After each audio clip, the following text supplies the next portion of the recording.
Welcome to my blog Narayanganj. আমি বাবলা আছি আপনাদের সাথে, আর আমার সাথে আছে আমার team life is a highway tourist BD. এখন রাত 4:39 আর ফজর হতে এখন 40 মিনিট বাকি। কিছুক্ষণের মধ্যে আমাদের গাড়ি চলে আসবে। আজ আপনাদের নিয়ে আমরা দেখতে পারবো বৃহত্তর নারায়ণগঞ্জ জেলার সোনারগাঁ, বাংলার তাজমহল, বাংলার পিরামিড। অবশ্যই আমার সাথে থাকবেন। Let's go started. সুপ্রিয় দর্শক, ভোরের আলো প্রায় ফুটে গিয়েছে। এখন আমরা আছি সিলেট ঢাকা মহাসড়কে। সিলেট থেকে আমরা যাচ্ছি, তাই মাইক্রোবাস ভাড়া করেছি। ভাড়া নিয়েছে প্রায় 10,000 টাকা। ঢাকার গুলিস্তান স্টেডিয়ামের পাশ থেকে আপনারা চাইলে আসতে পারেন সোনারগাঁয়ে। সেখানে বাস ভাড়া নেবে মাত্র 60 থেকে 70 টাকা।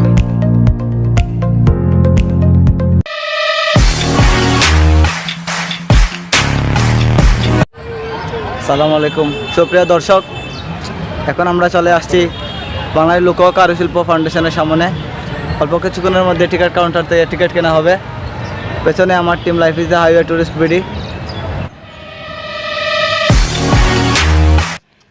এখন আমি আছি বাংলাদেশ লোক কারুশিল্প ফাউন্ডেশনের গেটে। এখন আমি টিকিট কাটতে যাব। টিকিটের মূল্য 50 টাকা এবং বিদেশিদের জন্য 100 টাকা।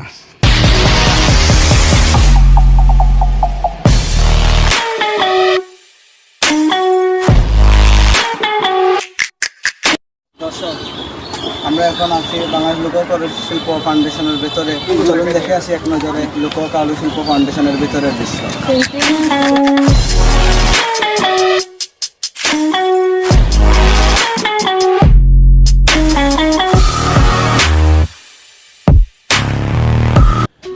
সুপ্রিয় দর্শক, এখন আপনারা যে বাড়িটি দেখছেন তা হলো বড় সর্দার বাড়ি।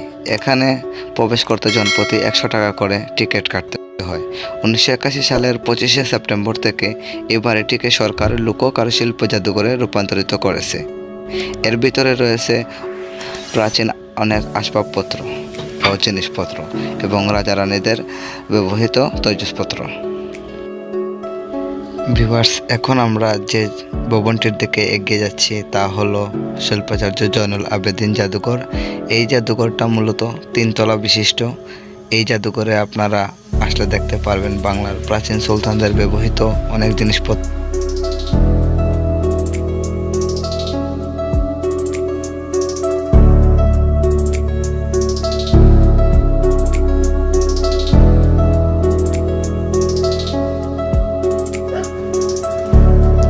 একটু ভিতরে প্রবেশ করলেই আপনারা দেখতে পারবেন এখানে রয়েছে আর্ট গ্যালারি, শিল্পকলা একাডেমি।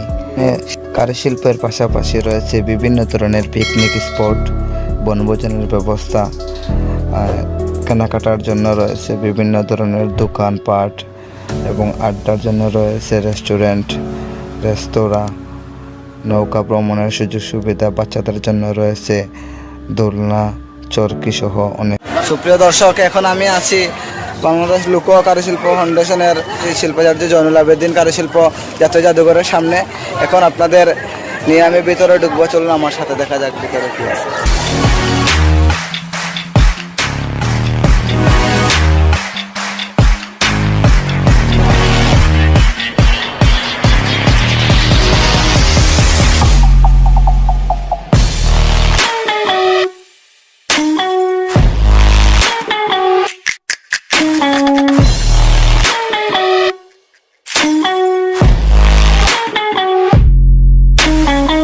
আপনারা দেখতে পাচ্ছেন জাদুঘরে সংরক্ষিত অনেকগুলো পুরাতন জিনিসপত্র, যেগুলো সংরক্ষণ করে রাখা হয়েছে। এই জাদুঘর তলায় রয়েছে কাপড় এবং দ্বিতীয় তলায় রয়েছে অলংকার সামগ্রী এবং তৃতীয় তলায় রয়েছে এই পুরাকীর্তিগুলো।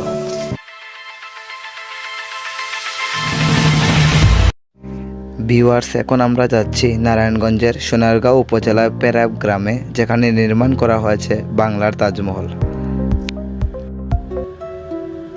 বাংলার তাজমহলের গলিতে ঢুকতেই আপনারা দেখতে পারবেন বিভিন্ন রকমের দোকানপাট। এখানে রয়েছে অনেক ধরনের দোকানপাট। এই মুহূর্তে আমি আছি বাংলার তাজমহলের টিকিট কাউন্টারে। এক টিকিটে তাজমহল ও পিরামিড দুটোই দেখতে পাবেন আপনারা। 150 টাকা করে টিকিট নিয়েছে আমাদের। এই ভিতরে ঢুকতেছি। এই মুহূর্তে আমি প্রবেশ করেছি বাংলার তাজমহলে। পৃথিবীর প্রাচীন সপ্তাশ্চর্যের মধ্যে অন্যতম ভারতের তাজমহলের মতো করে বাংলাদেশের নারায়ণগঞ্জের সোনারগাঁও উপজেলার পেরাব গ্রামে নির্মাণ করা হয়েছে বাংলার তাজমহল। এখন দেখতে পাচ্ছেন বাংলার তাজমহল। 2008 সালে শিল্পপতি ও চলচ্চিত্রকার আহসানুল্লাহ মনি এই তাজমহল নির্মাণ করেন। এই তাজমহলের ভিতরে তার স্ত্রী রাজিয়া ও আহসানুল্লাহ মনির জন্য কবরের জায়গা সংরক্ষণ করে রাখা হয়েছে। এখন আপনারা দেখতে পাচ্ছেন তাজমহলের রাতের দৃশ্য। কাছ থেকে না দেখলে আপনারা এর মনোরম সৌন্দর্য উপভোগ করতে পারবেন না। এরকম সৌন্দর্য মণ্ডিত জিনিস আমি আগে কখনো আর দেখি নাই। ভিউয়ার্স, এখন আপনাদের নিয়ে আমি প্রবেশ করব পিরামিডের ভিতর। যেহেতু এক টিকেটে তাজমহল ও পিরামিড দেখা যায়, তাই এখন আমি ফ্রিতে পিরামিডের ভিতরে প্রবেশ করছি। অন্ধকার পিরামিডের ভিতরে কেমন একটা ভৌতিক আবহ সৃষ্টি হয়েছে। এখন আপনারা যা কিছু দেখছেন তা সত্য কিনা আমি জানি না, কিন্তু এখানে উল্লেখিত আছে মিশরের বাদশাহ ফেরাউনের মমি সহ আরও 7টি মমির ডামি এখানে সাজানো রয়েছে।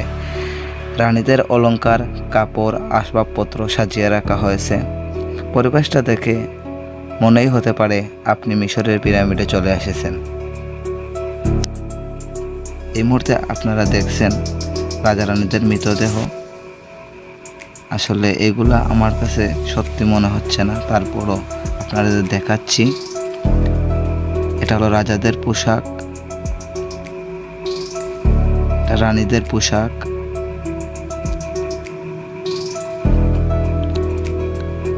এইগুলা নাকি রানীদের পোশাক, সত্য মিথ্যা জানি না, তারপরও আপনাদের দেখাচ্ছি। এটা হলো মহারানীদের অলংকার।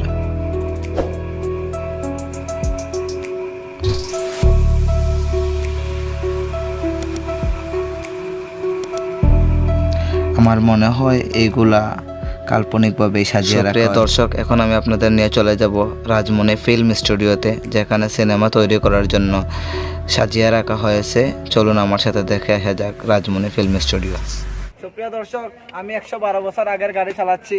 আপনারাই দেখুন, গাড়ির কিছুই নাই, তারপরে আমি চালাচ্ছি। একটু লক্ষ্য করে দেখুন, এখন আমি যাচ্ছি বেহুলার বাসর ঘরে। ভিতরে প্রবেশ নিষেধ, আমি আপনাদের কাছ থেকে দেখাবো। একটু ভিতরে দেখুন, এখানে বেহুলা লক্ষিন্দর এবং ওনার স্বামী আছেন। কি সুন্দর ফিল্ম স্টুডিও তৈরি করে রাখা হয়েছে শুটিংয়ের জন্য। একটু লক্ষ্য করুন। এখন আমি আপনাদের নিয়ে যাব আরেকটি কামরায়। আপনারা দেখতে পাচ্ছেন অনেকগুলা স্যুট তৈরি করে রাখা হয়েছে শুটিংয়ের জন্য। দেখুন,